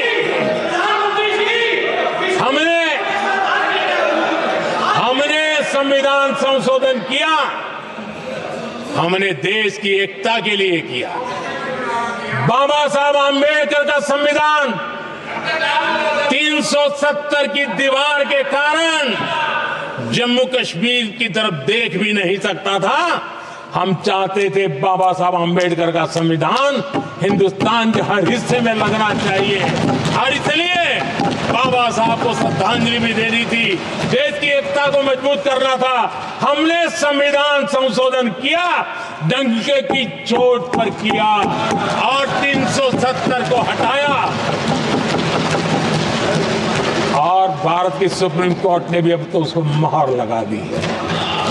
आदरणीय सभापति जी, हमने 370 का हटाने के लिए संशोधन किया। हमने ऐसे कानून भी बनाए। जब देश का विभाजन हुआ, महात्मा गांधी समेत देश के वरिष्ठ नेताओं ने सार्वजनिक रूप से कहा था कि पड़ोस के जो हमारे देश हैं, जहां जो माइनॉरिटीज है, वो जब भी संकट में आएगी तो उनकी चिंता ये देश करेगा। गांधी जी ने का वचन था, जो उनके नाम पर सत्ता पर चढ़ जाते थे उन्होंने तो पूरा नहीं किया, हमने सीएए ला करके उसको पूरा किया। वो कानून हमने लाया, हमने किया है और गर्व के साथ आज भी हम उसको ओन कर रहे हैं, मुंह नहीं छुपाते हैं, क्योंकि देश के संविधान की भावना के साथ मजबूती के साथ खड़े रहने का हमने काम किया। आदरणीय सभापति जी, हमने जो संविधान संशोधन किए हैं वो पुरानी गलतियों को ठीक करने के लिए किए और हमने एक उज्जवल भविष्य का रास्ता मजबूत करने के लिए किए हैं और समय बताएगा, समय की कसौटी पर हम खरे उतरेंगे, क्योंकि वो सत्ता स्वार्थ के लिए किया गया पाप नहीं है, हमने देश हित में किया हुआ पुण्य है। और इसलिए हमें जो सवाल पूछते हैं आदरणीय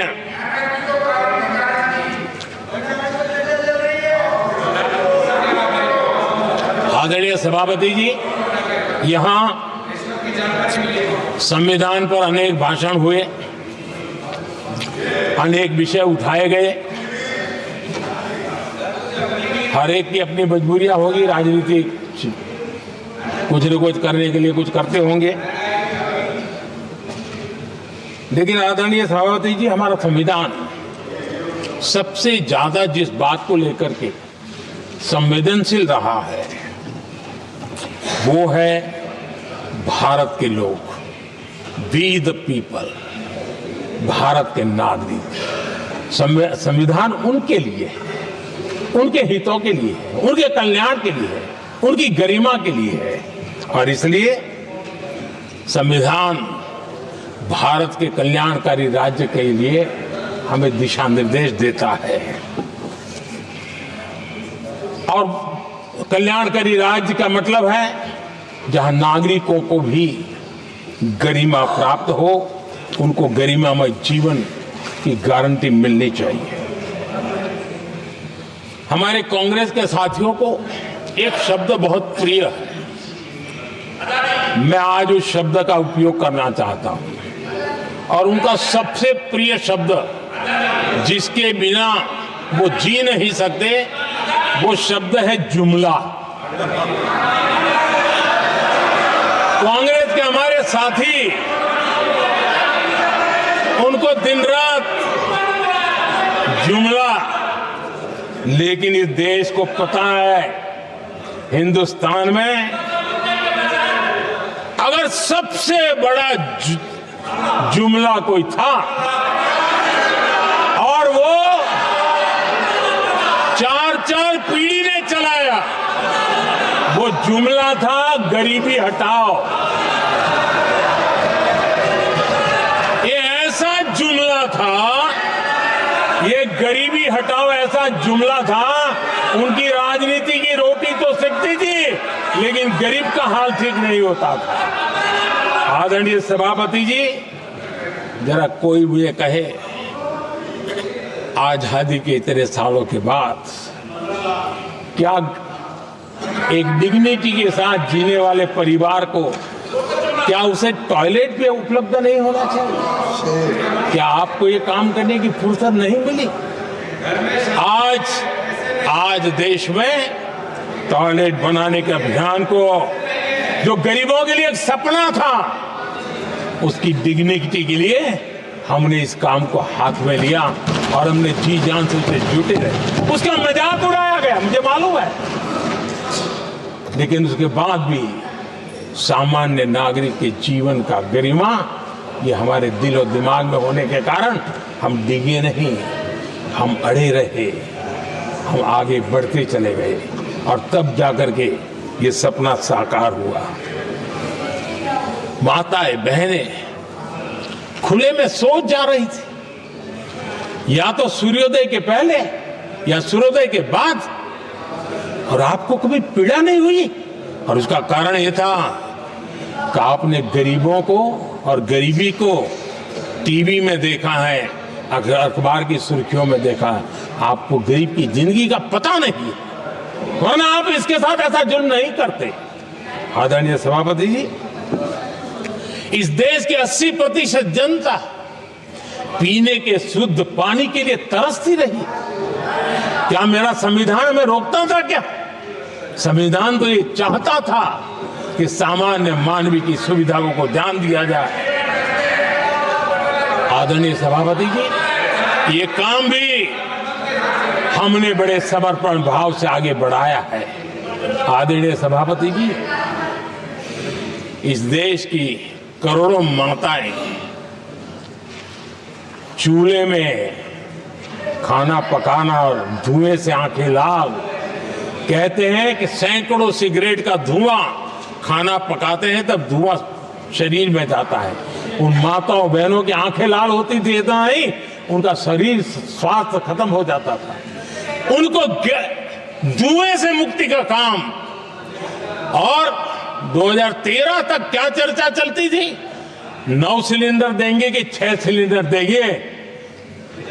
इस देश ने देखते ही देखते हर घर तक गैस का सिलेंडर पहुंचा दिया, क्योंकि हमारे लिए हर नागरिक 70 साल के बाद जो बेसिक सुविधाएं हैं उसकी तरफ। आदरणीय सभापति जी, अगर हमारा गरीब परिवार दिन रात मेहनत करके गरीबी से बाहर निकलने के लिए कोशिश करता है, बच्चों को पढ़ाना चाहता है, लेकिन घर में एक बीमारी आ जाए तो उसका सारा प्लान बेकार हो जाता है, पूरा परिवार की सारी मेहनत पानी में चली जाती है। क्या इन गरीब परिवारों के इलाज के लिए कुछ आप सोच नहीं सकते थे? 50-60 करोड़ देशवासियों को मुफ्त इलाज मिले। संविधान की उस भावना का आदर करते हुए हमने आयुष्मान योजना को लागू किया, और आज देश के 70 साल के ऊपर के किसी भी वर्ग के क्यों न हो, उनके लिए भी हमने व्यवस्था की। आदरणीय सभापति जी, जरूरतमंदों को राशन देने की बात, और उसका भी मजाक उड़ाया जा रहा है। जब हम कहते हैं कि 25 करोड़ लोग गरीबी को परास्त करने में सफल हुए, तो फिर हमें सवाल पूछा जाता है कि आप गरीब को राशन फिर क्यों देते हो? आदरणीय सभापति जी, जो गरीबी से निकल के आया है, उसे पता होता है कि अस्पताल में भी एक पेशेंट स्वस्थ होने के बाद जब छुट्टी देते हैं ना, तो डॉक्टर भी कहता है कि आप घर जाइए, तबीयत ठीक है, ऑपरेशन अच्छा हुआ है, लेकिन महीने पर ये जरा संभालना, ये मत करना, क्योंकि पेशेंट दोबारा तकलीफ में ना आए, गरीब दोबारा गरीब न बने, इसलिए उसका हैंड होल्डिंग जरूरी है। और इसलिए हम मुफ्त राशन दे रहे हैं। उसकी मजाक मत उड़ाओ, क्योंकि हमें गरीबी से जो बाहर निकला है उसको दोबारा गरीबी में जाने नहीं देना है, और जो अभी भी गरीबी में है उसे हमें गरीबी से बाहर लाना है। आदरणीय सभापति जी, हमारे देश में गरीबों का नाम पर जो जुमले चले, उसी गरीबों के नाम पर बैंकों का राष्ट्रीयकरण किया गया गरीबों के नाम पर। लेकिन 2014 तक इस देश के 50 करोड़ नागरिक ऐसे थे जिन्होंने बैंक का दरवाजा तक नहीं देखा था। आदरणीय सभापति जी,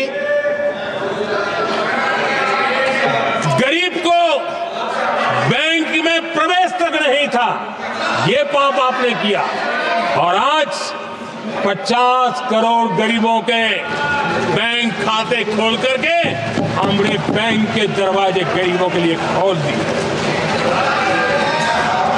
इतना ही नहीं, ये एक प्रधानमंत्री कहते थे कि दिल्ली से 1 रुपया निकलता है तो 15 पैसा पहुंचता है, लेकिन उपाय उनको आता नहीं था। उपाय हमने दिखाया। आज दिल्ली से 1 रुपया निकलता है, 100 के 100 पैसे गरीब के खाते में जमा होते हैं। क्यों? हमने बैंक का सही इस्तेमाल क्या करना, बैंक का सही उपयोग क्या करना। माननीय सदस्य मोबाइल नहीं देखें। आदरणीय सभापति जी, बिना गारंटी के ऋण देश के अंदर जिन लोगों को बैंक के दरवाजे तक जाने की इजाजत नहीं थी, आज इस स्थापित सरकार का संविधान के प्रति जो समर्पण है ना, आज बिना गारंटी वो बैंक से लोन ले सकता है। ये ताकत हमने गरीब को दी है। आदरणीय सभापति जी, गरीबी हटाओ का जुमला इसी के कारण जुमला बन करके रह गया। गरीब को इस मुश्किल से मुक्ति मिले, ये हमारा बहुत बड़ा मिशन है और ये हमारा संकल्प है, और हम इसके लिए दिन रात एक कर रहे हैं। जिनको कोई नहीं पूछता, इनको मोदी पूजता है। आदरणीय सभापति जी, दिव्यांगजन हर दिन संघर्ष करता हमारा दिव्यांगजन, अब जाकर के हमारे दिव्यांग को फ्रेंडली इंफ्रास्ट्रक्चर मिले, उसकी व्हीलचेयर आगे तक जाए, ट्रेन के डिब्बे तक जाए। ये व्यवस्था दिव्यांगजन के लिए करने का हमारे दिल में तब आया क्योंकि समाज के दबले कुचले वंचित लोगों की चिंता करना हमारे मन में था, तब हुआ। आदरणीय सभापति जी, आप मुझे बताइए, एक तो भाषा के नाम पर झगड़ा करना तो सिखा दिया आपने, लेकिन मेरे दिव्यांगजनों के साथ कितना अन्याय किया। जो हमारे यहाँ साइनेज लैंग्वेज जो है, साइन लैंग्वेज की जो व्यवस्था है, खास करके मूक बधिर के लिए, अब दुर्भाग्य ऐसा देश का कि असम में जो भाषा सिखाई जाए उत्तर प्रदेश में दूसरी सिखाई जाए, उत्तर प्रदेश में सिखाई जाए महाराष्ट्र में तीसरी सिखाई जाए। हमारे दिव्यांगजनों के लिए एक साइन लैंग्वेज का होना बहुत जरूरी था। आजादी के 7 दशक बाद भी उनको उन दिव्यांगजनों की याद नहीं आई। एक कॉमन साइन लैंग्वेज बनाने का काम हमने किया, जो आज देश के मेरे सभी दिव्यांग भाई बहनों के लिए काम आ रही है। आदरणीय सभापति जी, घुमंतु और अर्ध घुमंतु जन समूह समाज का इसके ऊपर पूछने वाला नहीं था। उनके कल्याण के लिए वेलफेयर बोर्ड बनाने का काम हमने किया, क्योंकि संविधान की प्राथमिकता है लोग, हमें उसको दर्जा देने का काम किया है। आदरणीय सभापति जी, हर कोई रेहड़ी पटरी के लोगों से जानता है, हर मोहल्ले में, हर इलाके में, हर फ्लैट में, हर सोसाइटी में सुबह होते ही वो रेहड़ी पटरी वाला आकर के मेहनत करके और लोगों का जीवन चलाने में मदद करता है। उसको बेचारे को 12-12 घंटे काम करे, रेहड़ी भी किसी से किराए पर ले ले, किसी से ब्याज से पैसा ले, किसी से सामान खरीदे, शाम को ब्याज खाओ पैसा ले जाए, बड़ा मुश्किल से अपने बच्चों के लिए ब्रेड का टुकड़ा ले जा सके, ये हालत थी। ये हमारी सरकार ने है रेहड़ी पटरी वालों के लिए स्वनिधि योजना बना करके बैंक से उनको बिना गारंटी लोन देने का शुरू किया, और आज उसके कारण, वो स्वनिधि योजना के कारण वो तीसरे राउंड तक पहुंचा है और अधिकतम लोन बैंक से उसको सामने से मिल रही है। उसकी प्रतिष्ठा और उसका विस्तार हो रहा है, विकास भी हो रहा है। आदरणीय सभापति जी, इस देश में हम में से कोई ऐसा नहीं होगा जिसको विश्वकर्मा की जरूरत न पड़ती हो। समाज की व्यवस्था की एक बहुत बड़ी व्यवस्था बनी थी, सदियों से चली आ रही थी, लेकिन वो विश्वकर्मा साथियों के लिए कभी पूछा नहीं गया। हमने विश्वकर्मा के कल्याण के लिए योजना बनाई, बैंक से लोन लेने की व्यवस्था की, उनको नई ट्रेनिंग देने की व्यवस्था की, उनको आधुनिक टूल देने की व्यवस्था की, नई डिजाइन से काम बनाने की चिंता की, और उसको हमने मजबूत बनाने का काम किया। आदरणीय सभापति जी, ट्रांसजेंडर जिसको परिवार ने धुतकार दिया, जिसको समाज ने धुतकार दिया, जिसकी कोई चिंता करने वाला नहीं था, ये हमारी सरकार है कि इसको भी भारत के संविधान ने हक दिए हैं। उस ट्रांसजेंडर के अधिकारों के लिए कानून और व्यवस्थाएं बनाने का काम किया, उनको गरिमापूर्ण जीवन मिले, उनके अधिकारों की सुरक्षा के लिए हमने काम किया। आदरणीय सभापति जी, हमारे आदिवासी समाज इतनी सारी बातें करते, मुझे तो याद है मैं जब गुजरात का मुख्यमंत्री बना तो हमारे यहाँ उमरगांव से अंबाजी तक एक पूरा बेल्ट, गुजरात का पूर्वी हिस्सा पूरा आदिवासी बेल्ट, और एक कांग्रेस के मुख्यमंत्री आदिवासी रह चुके थे। इतने सालों के बाद भी उस पूरे इलाके में एक भी साइंस स्ट्रीम की स्कूल नहीं थी। मेरे आने से पहले एक भी साइंस स्ट्रीम की स्कूल नहीं थी। अगर साइंस स्ट्रीम की स्कूल नहीं है तो कितनी आरक्षण की बातें करो, वो बेचारा इंजीनियर और डॉक्टर कैसे बन सकता। ये मैंने उस इलाके में काम किया और वहाँ साइंस स्ट्रीम की स्कूलें, अब तो वहाँ यूनिवर्सिटीज बन गई है। लेकिन यानी राजनीति की चर्चा करना, संविधान के अनुरूप काम न करना, ये जिनकी सत्ता भूख है ना, उसका। हमने आदिवासी समाज में भी जो अति पिछड़े लोग हैं, और मैं राष्ट्रपति जी का आभार व्यक्त करता हूं, उन्होंने मेरा काफी मार्गदर्शन किया। राष्ट्रपति महोदया ने मेरा मार्गदर्शन किया और उसमें से पीएम जनमन योजना बनी। हमारे देश में बिखरे बिखरे आदिवासी समाज के छोटे छोटे समूह हैं जो आज भी उनको कोई सुविधा प्राप्त नहीं हुई थी। हमने ढूंढ करके, संख्या बहुत कम है, वोट की राजनीति में उनकी तरफ देखने वाला कोई नहीं था, लेकिन मोदी है जो आखिर को भी समझता है, और इसलिए हमने उनके लिए पीएम जनमन योजना के द्वारा उनके विकास की। आदरणीय सभापति जी, जैसे समाजों में उनके विकास संतुलित होना चाहिए, पिछड़े से पिछड़ा व्यक्ति को भी संविधान अवसर देता है, जिम्मेवारी भी सरकार को देता है, उसी प्रकार से कोई भी विभाग भी, कोई हमारा ज्योग्राफिकल इलाका भी वो पीछे नहीं रहना चाहिए।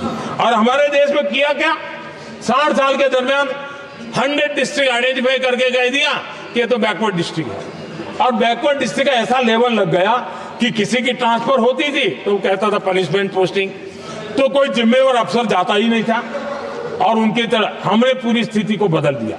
हमने एस्पिरेशनल डिस्ट्रिक्ट का एक कल्पना रखी और 40 पैरामीटर पर ऑनलाइन रेगुलर मॉनिटरिंग करते रहे, और आज एस्पिरेशनल डिस्ट्रिक्ट उस राज्य के अच्छे जिलों की बराबरी करने लग गए और कुछ तो नेशनल एवरेज की बराबरी करने लगे। भूभाग भी पीछे न रहे, कोई जिला अब इसको आगे ले गए करके हमने 500 ब्लॉक को एस्पिरेशनल ब्लॉक बना करके उनके डेवलप पर स्पेशल फोकस करने की दिशा में हम काम कर रहे हैं। आदरणीय सभापति जी, मैं हैरान हूं, जो लोग बड़ी बड़ी कथाएं सुनाते हैं, क्या इस देश में आदिवासी समाज 1947 के बाद आया क्या राम और कृष्ण थे तब आदिवासी समाज था नहीं था? जो आदिवासी समाज को आदि पुरुष मीर हम कहते हैं, लेकिन आजादी के कई दशकों के बाद भी इतना बड़ा आदिवासी समूह, उनके लिए अलग मंत्रालय नहीं बनाया गया। पहली बार अटल बिहारी वाजपेयी की सरकार आई और उन्होंने अलग आदिवासी मंत्रालय बनाया, अलग आदिवासी विकास और विस्तार के लिए बजट दिया। आदरणीय सभापति जी, हमारे माछीमार समाज, मछुआरा समाज, क्या अभी भी आया है क्या उनकी नजर नहीं की आपकी? इन मछुआरा समाज के कल्याण के लिए पहली बार हमारी सरकार ने आकर के अलग मंत्रालय बनाया फिशरीज का। उनके कल्याण के लिए अलग से हमने बजट दिया, समाज के इस तबके भी चिंता की। आदरणीय सभापति जी, मेरे देश का छोटा किसान, उसके जीवन में सहकारिता एक मुख्य अंग है। छोटे किसान की जिंदगी को सामर्थ्य देने के लिए सहकारी क्षेत्र को जिम्मेवार बनाना, सहकारी क्षेत्र को सामर्थ्यवान बनाना, सहकारी क्षेत्र को बल देना, इसकी महात्मा हम समझते हैं, क्योंकि छोटा किसान, उसकी चिंता हमारे दिल में थी और इसलिए हमने अलग सहकारिता मंत्रालय बनाया। हमारी सोचने का तरीका क्या है? हमारे देश में नौजवान है, पूरा विश्व आज वर्कफोर्स के लिए तरस रहा है। देश में डेमोग्राफिक डिवीजन लेना है तो हमारे इस वर्कफोर्स को स्किल बनाना चाहिए। हमने अलग स्किल मंत्रालय बनाया ताकि दुनिया की आवश्यकता के अनुसार मेरा देश का नौजवान तैयार हो और विश्व के साथ वो अपने आगे बढ़े। आदरणीय सभापति जी, हमारा नॉर्थ ईस्ट इसलिए कि वहां वोट कम है, सीटें कम है, इसकी कोई परवाह नहीं है। ये अटल जी की सरकार थी जिसने पहली बार नॉर्थ ईस्ट के कल्याण के लिए डोनियर मंत्रालय की व्यवस्था की और आज उसका परिणाम है कि नॉर्थ ईस्ट के विकास की नई चीजों को हम प्राप्त कर पाए। इसी के कारण रेल, रोड, पोर्ट, एयरपोर्ट ये बनने की दिशा में आगे बढ़ रहे हैं। आदरणीय सभापति जी, आज भी दुनिया के देशों में लैंड रिकॉर्ड के लेकर के समृद्ध देशों को भी कई संकट। हमने गांव के हर सामान्य व्यक्ति को अपना लैंड रिकॉर्ड, उसके घर की मालिकीन का हक के कागज नहीं है, उसके कारण उसको बैंक से लोन चाहिए हो, कहीं बाहर जाए तो कोई कब्जा कर ले, एक स्वामित्व योजना बनाई और देश के गांव के ऐसे समाज के दबे कुचले लोगों को वो कागज हम दे रहे हैं जिसके कारण उसका मालिकी हक बन रहा है। वो स्वामित्व योजना एक बहुत बड़ा दिशा में है। आदरणीय सभापति जी, इन सारे कामों के कारण पिछले 10 वर्ष में हमने जो प्रयास किया, हमने जिस प्रकार से गरीब को मजबूती देने का काम किया है, हमने जिस प्रकार से गरीब के अंदर एक नया आत्मविश्वास पैदा किया है और एक सही दिशा में चलने का परिणाम है कि आज इतने कम समय में मेरे देश के 25 करोड़ मेरे गरीब साथी गरीबी को परास्त करने में सफल हुए और हमें इस बात का गर्व है। और मैं संविधान निर्माताओं के सामने सर झुका करके कहता हूं, जो संविधान हमें दिशा दे रहा है उसके तहत मैं ये काम कर रहा हूं।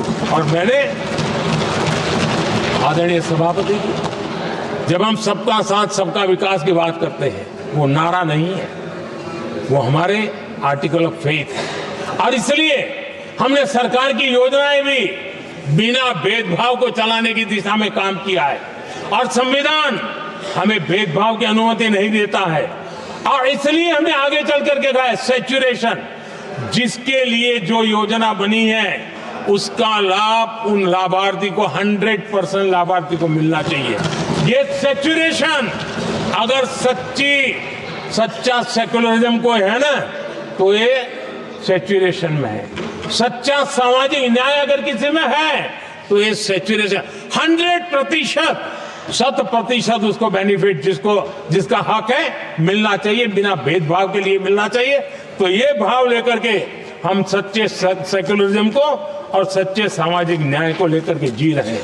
आदरणीय सभापति जी, समाधान की हमारे एक और स्पिरिट भी है और हमारे देश को दिशा देने का माध्यम, देश को का चालक बल के रूप में राजनीति केंद्र में रहती है। आने वाले दशकों में हमारा लोकतंत्र, हमारी राजनीति की दिशा क्या होनी चाहिए, आज हमें मंथन करना चाहिए। आदरणीय सभापति जी, कुछ दलों की राजनीतिक स्वार्थ और सत्ता का भाव, मैं जरा उनसे पूछना चाहता हूं, क्या वे कभी अपने आप को, और मैं सभी दलों के लिए कह रहा हूं, उधर और इधर ये मेरा विषय नहीं है, ये मेरे मन के विचार है जो मैं इस सदन के सामने रखना चाहता हूं। क्या इस देश में योग्य नेतृत्व का अवसर मिलना चाहिए नहीं? जिनके परिवार में कोई राजनीति में नहीं है, क्या उनके लिए दरवाजे बंद हो जाएंगे? क्या देश को, लोकतंत्र के स्पिरिट को परिवारवाद ने गहरा नुकसान किया है कि नहीं किया है? क्या परिवारवाद से भारत के लोकतंत्र की मुक्ति का अभियान चलाना ये संविधान के तहत हमारी जिम्मेवारी है कि नहीं है? और इसलिए समानता के सिद्धांत की बात कहे, अवसर की बात कहे, हिंदुस्तान के हर किसी को, और जो परिवारवादी राजनीति है उनकी धुरी ही परिवार होता है, सब कुछ परिवार के लिए। देश को, देश के नौजवानों को आकर्षित करने के लिए, लोकतंत्र को मजबूत बनाने के लिए और देश के युवाओं को आगे आने के लिए हम सभी राजनीतिक दलों ने प्रयास करना चाहिए। सभी राजनीतिक दलों ने, जिनकी पार्श्वभूमि में राजनीतिक परिवार नहीं है, ऐसे फ्रेश ब्लड को लाने के लिए प्रयास करना, ये मैं मानता हूं कि देश की लोकतंत्र की, और इसीलिए मैंने लाल किले से कहा है कि मेरा एक विषय लेके मैं लगातार बोल रहा हूं, बोलता रहूंगा। 1 लाख ऐसे नौजवानों को देश की राजनीति में लाना है जिनका कोई परिवार का बैकग्राउंड राजनीतिक परिवार का नहीं है, और इसलिए देश को एक फ्रेश एयर की जरूरत है, देश को नई ऊर्जा की जरूरत है, देश को नए संकल्प और सपने लेकर के आने वाले युवकों की जरूरत है। और भारत के संविधान के जब 75 वर्ष मना रहे हैं तो हम दिशा में आगे बढ़े। आदरणीय सभापति जी, मुझे याद है मैंने एक बार लाल किले से संविधान में हमारे कर्तव्य को लेकर के उल्लेख किया था, और मैं हैरान हूं कि जिनको संविधान का समझ नहीं आता है वो कर्तव्य की भी मजाक उड़ाने लग गए। मैंने ऐसा कोई इंसान देखा नहीं दुनिया में कि जिसको इसमें भी इतराज हो सकता है लेकिन देश का दुर्भाग्य है, हमारे संविधान ने नागरिकों के अधिकार तय किए हैं, लेकिन संविधान को हमसे कर्तव्य की भी अपेक्षा है। और हमारी सभ्यता का सार है धर्म, ड्यूटी, कर्तव्य, ये हमारी सभ्यता का सार है। और महात्मा गांधी जी ने कहा था, महात्मा जी का कोट है, उन्होंने कहा था, मैंने ये अपनी अशिक्षित लेकिन विद्वान मां से सीखा है कि हम अपने कर्तव्यों को जितना अच्छे से निभाते हैं उसी से अधिकार निकल करके आता है। ये महात्मा जी ने कहा था। मैं महात्मा जी की बात को आगे बढ़ाता हूं और मैं कहना चाहूंगा, अगर हम अपने मौलिक कर्तव्यों का पालन करें तो कोई भी हमें विकसित भारत बनाने से नहीं रोक सकता। संविधान का 75वां वर्ष कर्तव्य के प्रति हमारे समर्पण भाव को, हमारी प्रतिबद्धता को और ताकत दें, देश कर्तव्य भावना से आगे बढ़े, ये मैं मानता हूं समय की मांग है। आदरणीय सभापति जी, भारत के भविष्य के लिए संविधान के स्पिरिट से प्रेरित होकर के मैं आज इस सदन के पवित्र मंच से 11 संकल्प सदन के सामने रखना चाहता हूं। पहला संकल्प है, चाहे नागरिक हो या सरकार हो, सभी अपने कर्तव्यों का पालन करें। दूसरा संकल्प है हर क्षेत्र, हर समाज को विकास का लाभ मिले, सबका साथ, सबका विकास हो। तीसरा संकल्प है भ्रष्टाचार के प्रति जीरो टॉलरेंस हो। भ्रष्टाचारी की सामाजिक स्वीकार्यता न हो। भ्रष्टाचारी की सामाजिक स्वीकार्यता न हो। चौथा संकल्प है देश के कानून, देश के नियम, देश की परंपराओं के पालन में देश के नागरिकों को गर्व होना चाहिए, गर्व का भाव हो। पांचवा संकल्प गुलामी की मानसिकता से मुक्ति हो, देश की विरासत पर गर्व हो। छठा संकल्प देश की राजनीति को परिवारवाद से मुक्ति मिले। सातवां संकल्प संविधान का सम्मान हो। राजनीतिक स्वार्थ के लिए संविधान को हथियार न बनाया जाए। आठवां संकल्प संविधान की भावना के प्रति समर्पण रखते हुए जिनको आरक्षण मिल रहा है वो न छीना जाए और धर्म के आधार पर आरक्षण की हर कोशिश पर रोक लगे। नौवां संकल्प विमेन लेड डेवलपमेंट में भारत दुनिया के लिए मिसाल बने। 10वां संकल्प राज्य के विकास से राष्ट्र का विकास, ये हमारा विकास का मंत्र हो। 11वां संकल्प एक भारत श्रेष्ठ भारत का ध्येय सर्वोपरि हो। आदरणीय सभापति जी, इसी संकल्प के साथ हम सब मिलकर के अगर हम आगे बढ़ते हैं तो संविधान की जो निहित भावना है वी द पीपल, सबका प्रयास, हम इसी मंत्र को लेकर के आगे चले और विकसित भारत का सपना इस सदन में बैठे हुए सबका तो होना ही चाहिए। 140 करोड़ देशवासियों का सपना जब बन जाता है और संकल्प लेकर के जब देश चल पड़ता है तो इच्छित परिणाम लेकर के रहता है।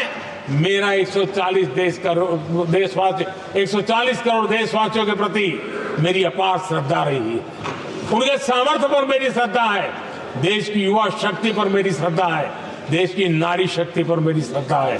और इसलिए मैं कहता हूं कि देश 2047 देश जब आजादी के 100 साल मनाएगा तो विकसित भारत के रूप में मनाएगा। इस संकल्प के साथ आगे बढ़े। मैं फिर एक बार इस महान पवित्र कार्य को आगे बढ़ाने के लिए सबको शुभकामनाएं देता हूं और मैं आदरणीय सभापति जी, आपने समय बढ़ाया इसके लिए मैं आपका बहुत बहुत आभार व्यक्त करता हूं। बहुत बहुत धन्यवाद।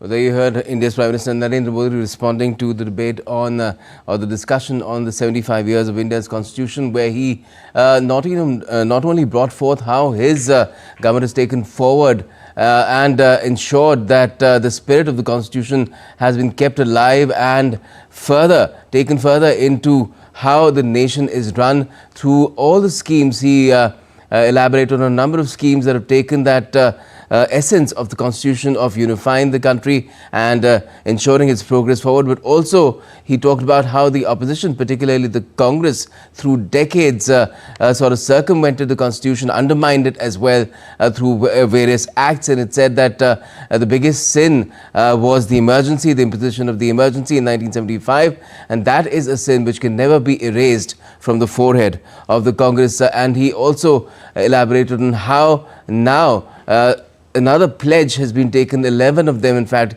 11 pledges should be taken by every citizen of the country to take that goal of taking the country forward as far as constitutionally it can as well. We will keep bringing you all the latest in terms of what's happening in Parliament as well in the coming days, as long as the winter session of Parliament is on. But let's